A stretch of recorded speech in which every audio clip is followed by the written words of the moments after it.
Kalau ternyata apa yang saya katakan selama ini, yang saya tulis selama ini, benar adanya, maka hancurkan,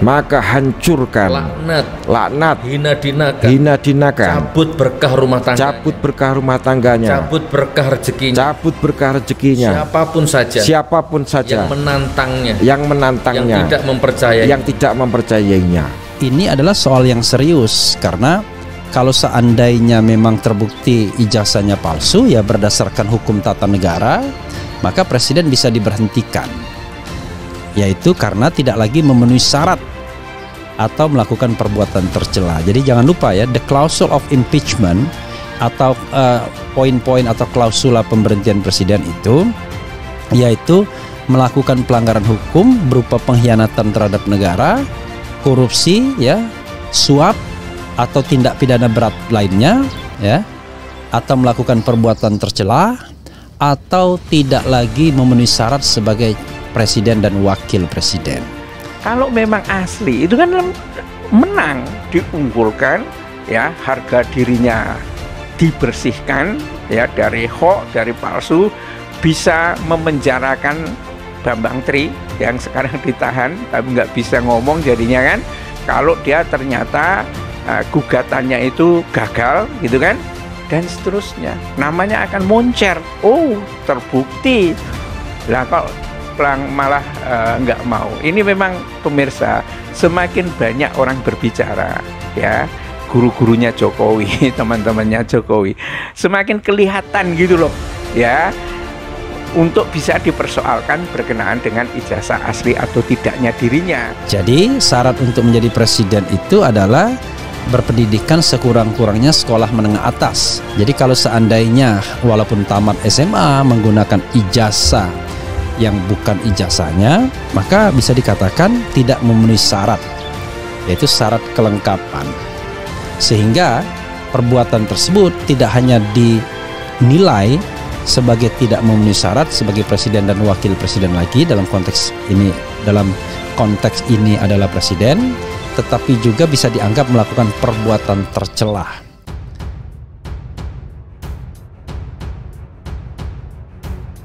Pak Jokowi nggak perlu menghindar soal isu ijazah palsu, satu-satunya jalan Bapak harus.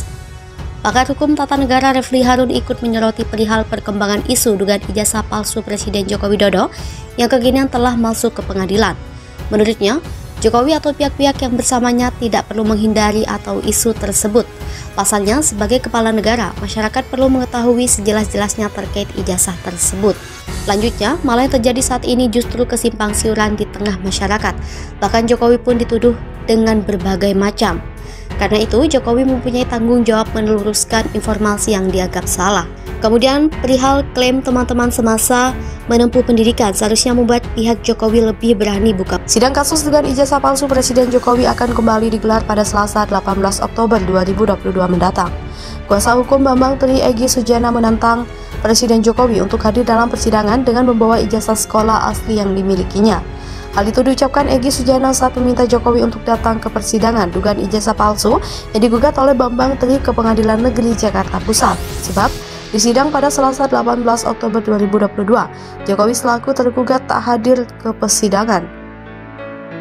Untuk itu, Egy Sujana meminta Jokowi untuk hadir ke pengadilan pada persidangan selanjutnya, yakni Senin 31 Oktober 2022 mendatang.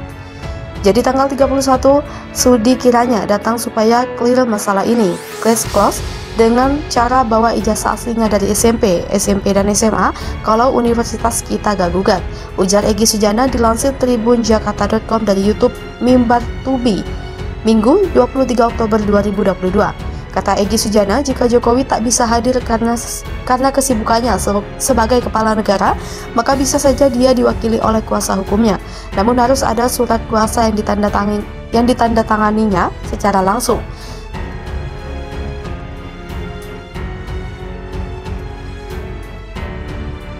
Kalau Bapak Jokowi tidak sempat karena sibuk kepala negara yang luar biasa, boleh kasih kuasa, tapi tanda tangan basah. Menurutnya hal ini merupakan aturan hukum tanpa ada sedikit pun tendensi kepada Jokowi.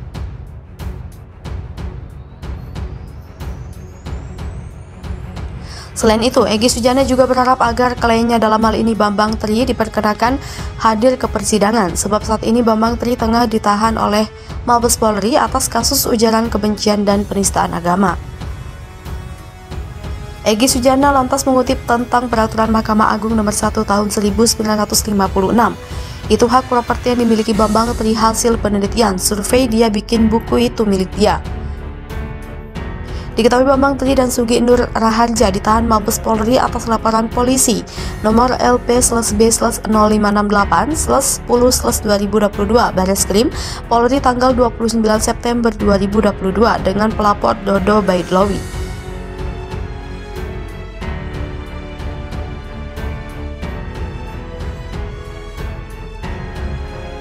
Bambang Tri Mulyono menjabarkan dugaannya terkait ijazah Jokowi. Ia bahkan membawa seorang saksi. Terhadap Gus Dur dan Bambang disangkakan pasal 156A huruf A KUHP tentang penistaan agama, pasal 45A ayat 2 Jo pasal 28 ayat 2 Undang-Undang Nomor 11 Tahun 2008 tentang informasi dan transaksi elektronik tentang ujaran kebencian berdasarkan suku, ras, agama, dan antar golongan. Subsidiar pasal 14 ayat 1 ayat 2 Undang-Undang Republik Indonesia Nomor 1 Tahun 1946 tentang peraturan hukum pidana terkait penyebaran pemberitaan bohong sehingga menimbulkan keonaran di masyarakat. Egy Sujana meminta agar kedua kliennya itu yang disebutnya ditahan di penjara bahwa tanah Mabes Polri bisa ditangguhkan penahanannya. Bambang Tri dituduh ingin bikin kegaduhan. Deputi 5 Kepala Staf Kepresidenan Juri Ardiantoro menilai tuduhan dan gugatan terhadap keaslian ijazah Presiden Jokowi oleh Bambang Tri Mulyono dan pihak-pihak lain sejatinya ingin membuat kegaduhan yang tidak peduli Indonesia tenang.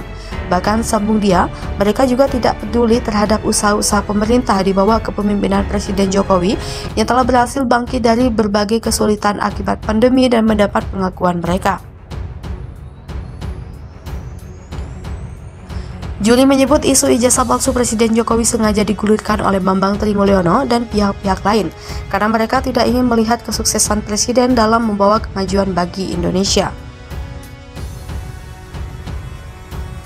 Selain itu, juga sebagai bentuk kekhawatiran terhadap pengaruh Presiden Jokowi pada pemilu 2024. Jokowi mengaku tidak pernah meragukan keaslian ijazah Presiden Joko Widodo, sebab dirinya merupakan pelaku atas proses validasi keabsahan berkas-berkas Presiden Jokowi termasuk ijazah, yakni saat Jokowi mendaftarkan diri sebagai calon Gubernur DKI Jakarta tahun 2012 dan sebagai calon Presiden tahun 2014.